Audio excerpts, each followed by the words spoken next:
안녕하십니까 YCN 시청자 여러분, 동화 삼국 문화기행 시간의 이경진입니다. 지난 2시간 저희들이 방송을 했는데요. 오늘도 이란친선협회의 상임이사이신 배준영 선생님을 모셨습니다. 선생님 안녕하세요. 안녕하세요. 네. 잘 지내셨죠? 네. 네, 제 덕택에 잘 지내셨죠? 네. 감사합니다. 이렇게 와주셔서 감사하고요. 네. 선생님 자기소개도 또 한번 해주시겠어요? 예, 네. 저는 배준영이라고 합니다. 정확한 직업은 한국에 한의사가 있듯이 일본에는 친구사라는 국가 자격이 있는데요. 친가뜸으로 국가 자격을 취득한 친구사, 신큐시라고 합니다. 그리고 또 일한친선협회, 한국에는 한일친선협회가 있는데요. 일한친선협회의 동경의 상임이사로 활동하고 있습니다. 잘 부탁드립니다. 네. 반갑습니다. 네. 아까 친구사가 일본 단어로 신큐시. 신큐시. 네. 발음이 그렇게 됩니까? 네. 감사합니다. 알려주셔서. 그 일한친선협회에서 어떤 일들을 주로 하세요? 예, 말 그대로 친선이기 때문에 네. 한국과 일본의 가교 역할을 하는 거죠. 그 문화적인 것도 포함해가지고 전반적으로 그 안에는 뭐 조선통신사 관련된 일도 있고요. 네. 또 여러 전반적인 한국과 일본을 더 소통하기, 수월하기 좋은 쪽의 그 가교 역할을 전반적으로 하고 있습니다. 네. 그런 활동을 하시면서 어떤 뭐 좋은 결과를 보고 그런 것도 있습니까? 많이 오래 하셨어요? 예, 사실은 이제 2020년 전부터 했었는데요. 네. 이제 이사로 제의를 받아가지고 활동하기 시작해서 더 본격적으로 한국에 계신 한일친선 분들과 더 협력을 할 찰나에 코로나가 와서 이제 다시 새롭게 또 재개를 하고 있습니다. 2020년에 코로나가 그때 20년에 왔었죠. 네. 연말, 가을, 겨울일 네. 때. 그럼 그때부터는 이렇게 별로 활동들을 우리 뭐 전 세계가 그러니까 활동을 제대로 비대면으로 못했어. 하신 거죠. 비대면으로. 네. 실제로는 꼭 1년에 몇 번을 서로 만나시고 왕래도 네. 하시고 그랬는데 그때는 조금 비대면으로 하는 방향을 조금 달리 했죠. 네. 그러면 뭐 한국 이제 그 비대면이 아닐 때는 한국 측에서 뭐 여럿이 단체로 가고 네. 또 일본 측에서 이쪽으로 오고 네. 그런 교류를 계속 했다는 거군요. 네. 뭐 민단, 그 대한민국 민단, 그 일본에 계시는 교포님들이죠. 네네. 그분들도 뭐 각 도민의 고향에 맞추어 가지고 한국을 방문한다든지 또 다른 곳을 간다든지 또 뭐 상공회 같은 경우는 세계 한상대회라고 해서 1년에 네. 한 번 대한민국에서 주최를 하죠. 거기에 또 이제 참가를 하면 주최하는 곳이 우리 한국의 각 도시예요. 네. 그러니까 뭐 올해는 부산에 하면 내년에는 뭐 서울에 하고 인천에 네. 하고 경주에서 하고 뭐 이런 식으로 돌아가면서 하거든요. 네. 얼마 전에는 코로나 뒤에 미국에서 처음으로 한 적이 있고 또 이제 이렇게 우리나라의 각 도시를 돌아가면서 하기 때문에 네. 서로 왕래는 많고 네네. 또 더 깊은 폭을 더 넓혀가는 그런 활동을 네. 꾸준하게 하고 있습니다. 그 세계 한상대회라고 말씀하셨잖아요. 그건 무슨 약자인 것 같아요. 한상이 뭐죠? 한국 상인? 그러죠. 근데 이제 대한민국 상공회보다 네. 사실은 그 일본에 있는 교포들의 상공회의소가 더 역사가 오래됐거든요. 네. 그래서 그 일본에 계신 교포님의 제가 알기로는 그 한 회장님인데 한 회장님이라고 빠찡고나 아니면 인천의 드림아일랜드 같은 것을 설립하신 분인데 그분이 세계 한상대회를 제의해가지고 네. 국가적인 차원에서 그걸 1년에 한 번 개최하는 걸로 알고 있습니다. 세계 한상대회, 그러니까 세계 각 지역에 있는 한국 상인들, 교포들 그 모임인 거예요. 무슨 그렇죠. 대회를 그거를 하는 거예요? 한국에서 정부 차원에서 그거를 개최를 해줘요. 네. 정부 차원에서 예. 뭐 런던에 가서 하면 런던 그것도 한국에서 다 개입해서 하는 거예요? 전 세계에 계신 네. 그 한국의 교포들을 초대하는 거죠. 한국 정부에서요? 그럼요. 예. 개최지는 달라도 한국의 언제나 주체는 각 도시죠. 네네. 한국의 각 도시에서? 네. 한상대회니까 우리 한국에서 하는 거예요? 세계 한상대회예요. 세계 속에 있는 한국인의 교포들을 다 한 곳에 우리 한국으로 오는 초대를 한 거예요. 뭐 어디 다른 나라 가는 게 아니고 네. 우리나라 각 도시. 그래서 아까 각 도시 말씀하신 거구나. 네. 한상대회는 한국 상인들을 위한 대회고 그 우리나라에서 한다. 그렇게 알면 되겠습니다. 저 사실 한국 상인들인가? 한상이 뭐지? 그렇게 생각했거든요. 근데 사실 감사합니다. 교포들도 네. 제 국민이기 때문에 한국인이죠. 네네. 음. 네. 알겠습니다. 네. 감사합니다. 지난 시간에 우리 통신사에 대해서 이렇게 여러 가지 얘기 많이 했잖아요. 근데 네. 통신사 하면 언뜻 제가 이제 사람들한테 물어보면 좀 안다는 사람은 조선통신사 아니면 뭐뭐 통신 막 이렇게 한다고 그랬잖아요. 네. 그 통신사에 대해서 한 번 더 설명을 좀 해주시겠어요? 통신사를 간단하게 설명을 하면 네. 그래도 이게 이제 지금의 시절이 아니니까 당연히 국왕이 있었던 시절이죠. 그러니까 네. 국왕의 뜻을 신의를 통하면서 전한다. 그 전하는 사절단을 통신사라고 하는 거죠. 그리고 엄밀히 말하면 외국으로 파견한 공식적인 외교 사절. 네, 공식 외교 사절. 네, 네. 그것이 목적이죠. 예. 이제 첫째 그 목적은 그거다. 네. 그럼 보통은 그냥 통신사라고 합니까? 조선통신사라고 합니까? 조선시대를 실제로는? 조선통신사라고 하고요. 네. 조선시대가 아닌, 그러니까 조선이라는 게 한 나라의 국이잖아요. 네. 그러니까 조선국의 통신사였던 네, 거고요. 일정 기간 동안에. 그게 이제 유네스코에 등재될 때 그 등재 명칭이 조선통신사다 보니까 네. 우린 통신사 이러면 조선통신사만 생각을 하는데 그러지 않고 그 앞전의 시절에도 통신사가 충분히 있었고 또 통신사의 역할을 하는 다른 명칭도 있었거든요. 예. 지난번에 이렇게 말씀해 주신 거 이제 기억이 납니다. 네네. 예. 유네스코 등재가 뭐 2017년인가 그때 말씀해 주신 게 그렇죠. 네. 그럼 그로부터 벌써 몇 년의 뒤부터 세월이 계속 흘렀습니다. 한국에서도 일본에서도 통신사 행렬을 한다든지 네. 축제를 한다든지 예. 그래서 점점 더 그 넓고 깊게 지금 점점 가고 있습니다. 그러면 좋은 분위기입니다. 이제 유네스코에 등재되기 전에도 그런 행사들은 계속 있어 왔기 때문에 등재가 됐을 거 아니에요, 그죠? 네, 그렇죠. 네. 그런데 그러면 등재되고 난 이후에 좀 더 뭐 달라진 현상 그런 게 있습니까? 부산에 네. 이제 그 조선통신사 역사관이 생겼죠. 부산의 초량이라는 곳에. 유네스코에 네. 등재된 뒤에 역사관이 생겼습니까? 네. 역시 그 조선통신사에 어떻게 보면 특별히 네. 인기가 있었던 그 마상이 있기 때문에 그 마상의 그 마상제? 오브제라든지 네. 마상무예? 그것에 이제 그 오브제라든지 그런 예. 것이 조선통신사 역사관 바로 앞에 있습니다. 아주 그 정교하게 잘 만드셨어요. 제가 생동감이 있습니다. 오브제라고 하시니까 그 사진 이런 거, 영상 이런 거 부탁드린 것 같습니다. 네. 다음에 보여주십시오. 네, 당연합니다. 맞습니다. 그 기억이 납니다. 네. 네. 그러면 이제 우리는 조선통신사 네. 보통은 다 그렇게 많이 알고 있는데 그 이전에도 있었다. 네. 그러면서 이제 정몽주 선생님 얘기를 하셨어요. 네, 고원 정몽주 고려 선생님 시대면 얘기하고 네, 맞습니다. 그리고 뭐 이제 삼국 시대에도 있었고 네. 뭐 그리고 뭐 그 이전에도 있었다고 이렇게 말씀하시면서 고구려 쪽에서 간 그 유민들 그러니까 고구려 왕자님이 가셨다고 그랬나?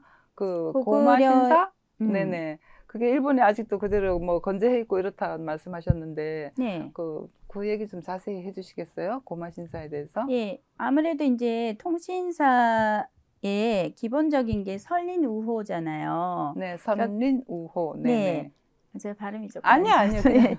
그래서 그런 차원에서는 뭐 그 앞전에 오래된 시기에도 꾸준하게 그 왕래가 있었는데 이제 예를 들면은 뭐 일본의 산? 네. 산은 고구려의 영향을 많이 받았다고 해요. 흔히 말해서. 그리고 일본의 들은 백제의 영향을 많이 받았다고 해요. 흔히들. 네. 그리고 일본의 강은 신라의 영향을 많이 받았다고 해요. 그건 무슨 의미예요? 아주 흥미롭네요. 그거 다음에 천천히 얘기해 드릴게요. 그렇습니까? 알겠습니다. 자, 한 번 더 저기 산은 고구려, 네. 높은 기상, 들판은 백제, 네. 그다음에 강은 신라. 네. 예. 아주 흥미롭네요. 이거 나중에 이 학문적인 차원으로도 재밌겠습니다. 예, 흥미롭습니다. 다음에 좀 자세히 알려주실 시간을 그리고 우리가 어떻게 가져줍시다. 보면 네. 한국의 경주, 네. 경주에 해당하는 곳을 뭐 조금 비교를 하자면 뭐 일본의 교토라든지 나라라든지 교토, 예. 그렇게 비유할 수 있는데 교토에 있는 즉 일본의 국보 1호가 있는 목조미륵 방가사유상이 있는 효류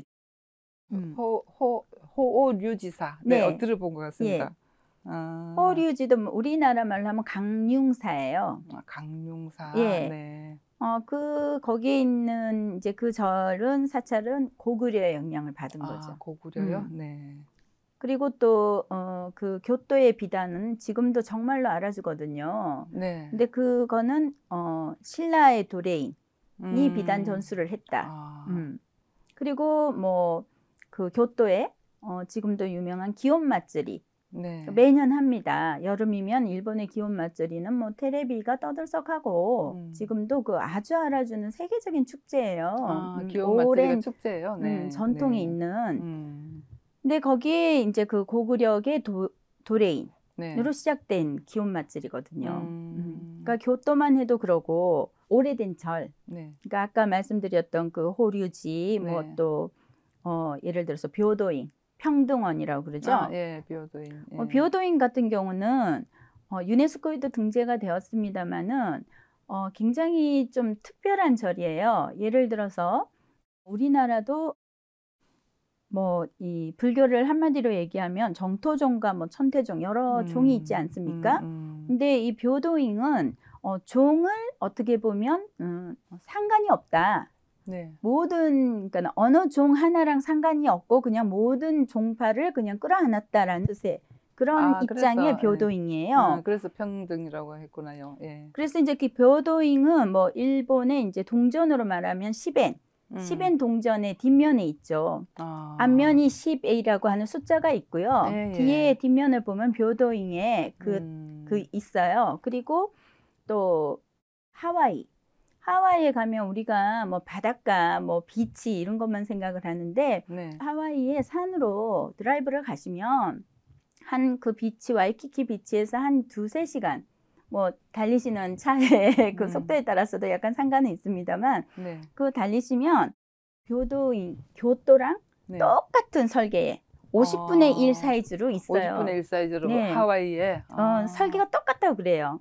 그게 그 일본에 있는 묘도인에서 특별하게 준 거라고 그럽니다.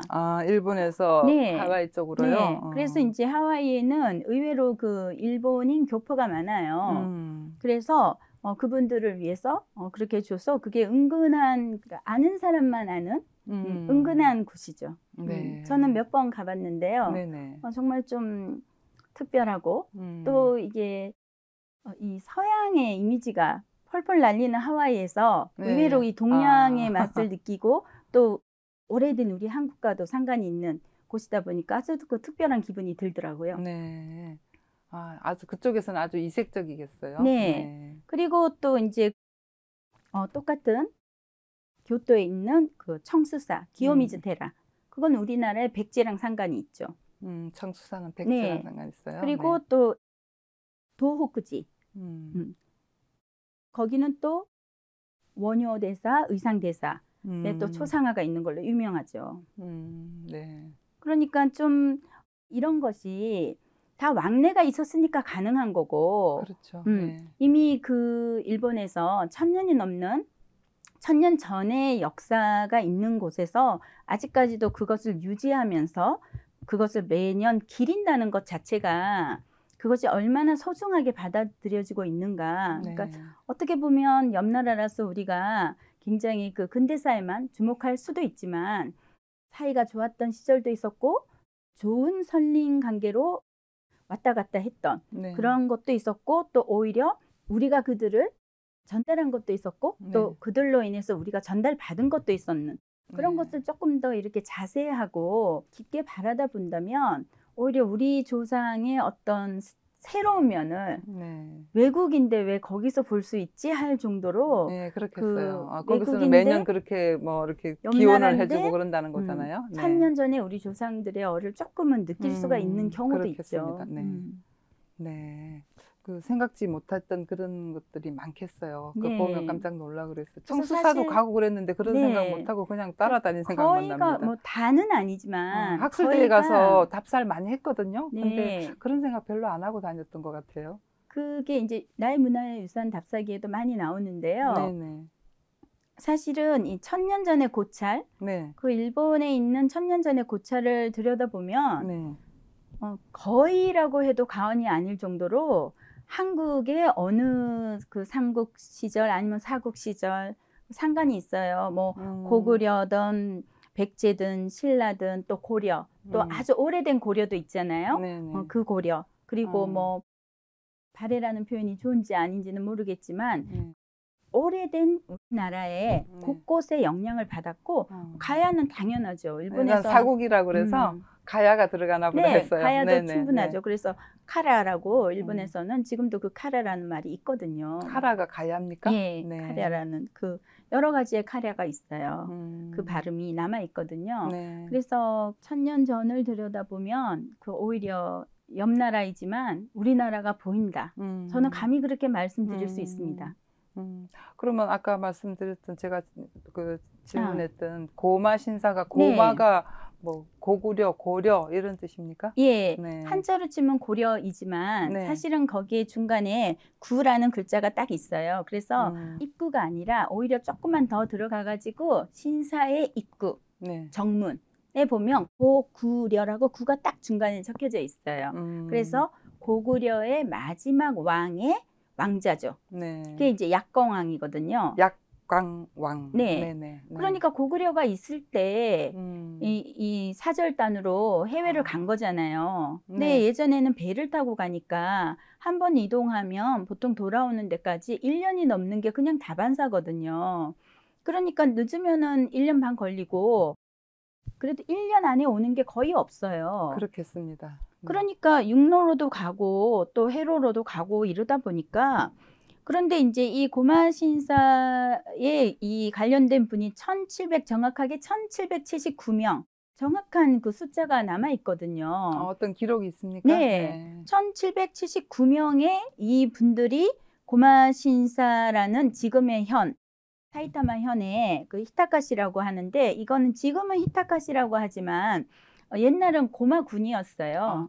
옛 명칭이. 고마라는 그 고마라는 지가 우리나라 한자로 치면 고려.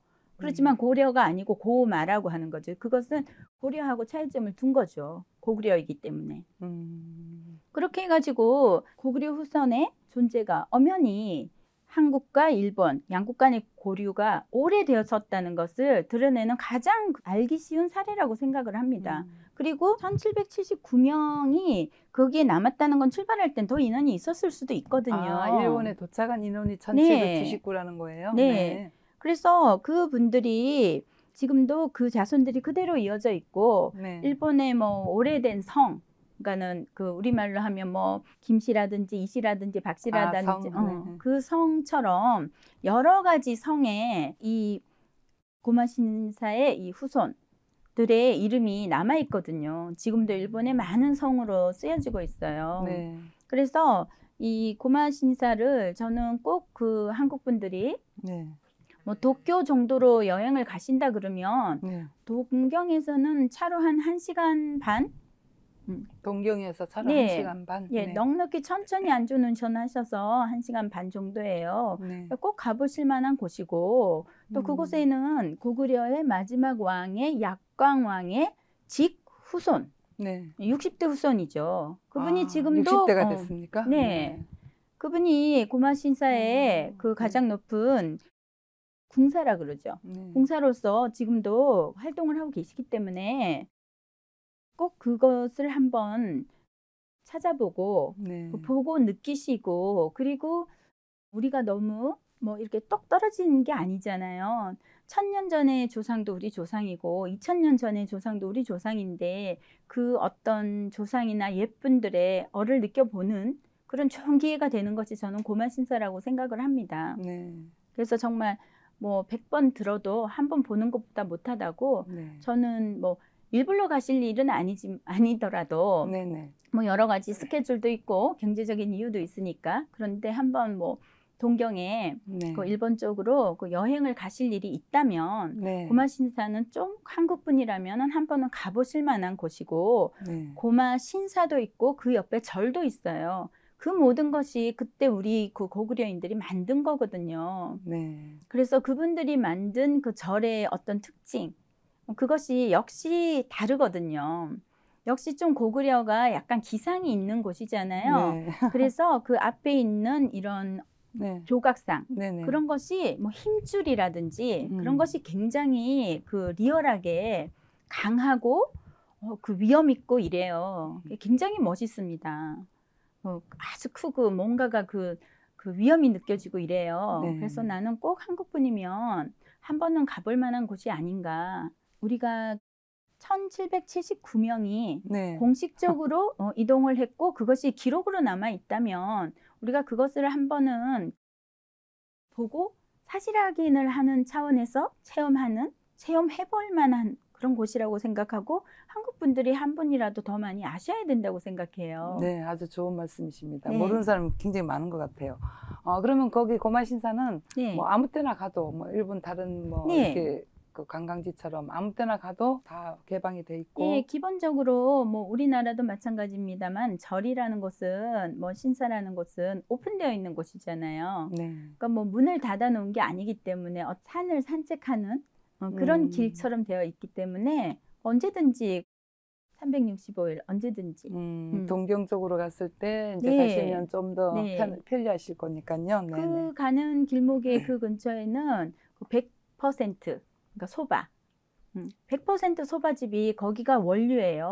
메밀로 만든 네. 국수 말씀하시는 네. 거죠?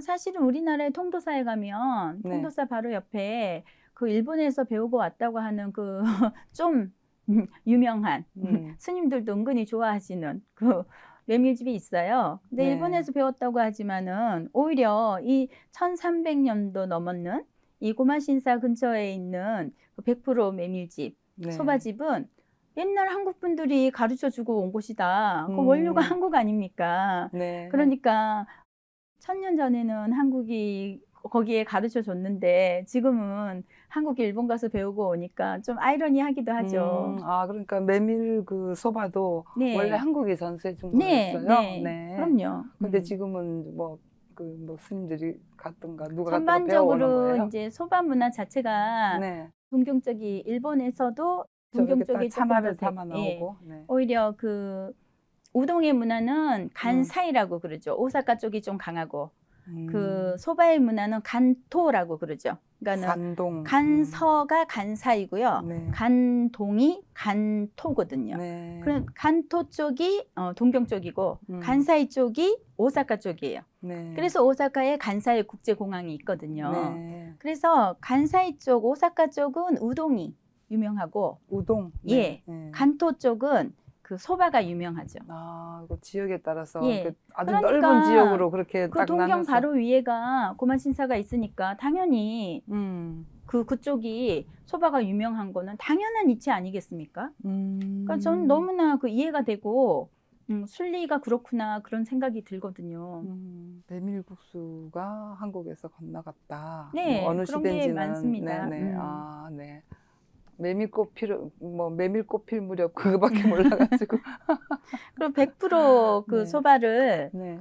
맛보시려면 네. 저는 꼭 그 고마신사에 있는 그 네. 근처에 있는 유명한 그 가격도 그렇게 비싸지 않아요. 네. 그런 곳에 가셔서 네. 그 100%의 소바 맛을 한번 맛보시면 그 뭐라 그럴까 소박하면서 소바라서 소박한 거 아닌가요? 소박해요. 네네. 굉장히 100%이기 때문에 100%이기 때문에 굉장히 담백하고 소박한데 은근히 땡기는 그런 게 있어요. 그래서 이 심심한 냉면 좋아하시는 분하고 이 소바 좋아하시는 분 전 좀 느낌이 닮았구나 그런 생각도 했어요. 네. 뭐 물냉면 말씀하시는 건가 보다. 흔히 말하는 그거랑 소바랑 다른. 예, 조금은 다르지만 왜냐하면 이제 물냉면은 말씀드리니까 약간 그런 느낌 듭니다. 국물이 네. 이제 고기 국물이기 때문에 조금은 다른데 소바는 조금 더 소박하죠. 왜냐하면 조금 더 그러니까는 식물학적이죠. 동물학적인 게 덜하죠. 네. 그래서 굉장히 깔끔한. 그래서 참 한번 그 100%의 소바 맛을 맛보기 위해서라도 한번 소바를 가보셔도. 좋아하시는가 봅니다. 네. 저는 뒤늦게 알았어요. 뒤늦게요. 예, 네. 처음에는 우동을 더 좋아했는데 점점 시간이 더해가면서 그 소바의 매력이 있더라고요. 네. 어떻게 하다가 고마신사로 소바 얘기를 넘어가서. 더 많이 한 거 아닙니까? 네, 고마신사로 가서 소바 얘기를 잘 들었습니다. 네. 소바가 메밀로 만드는 것이고, 네. 네, 아주 뭐 저한테는 그 유익한 정보였어요. 시청자분들 어땠는지 모르겠습니다. 네. 그러니까 네. 일석이조가 되는 거죠. 그러니까 약간 네. 배 선생님 모시고 하니까 책에서도 잘 못 본 생생한 뭐 이런 느낌이 저는 개인적으로 좀 들고 있거든요. 우리 시청자분들은 어떠셨는지 모르겠습니다. 의견 있으시면 저희들한테 알려주시면 감사하겠습니다. 선생님, 네. 수고 많으셨습니다. 네, 감사합니다. 감사합니다. 다음 시간에 이어서 말씀드리겠습니다. 네.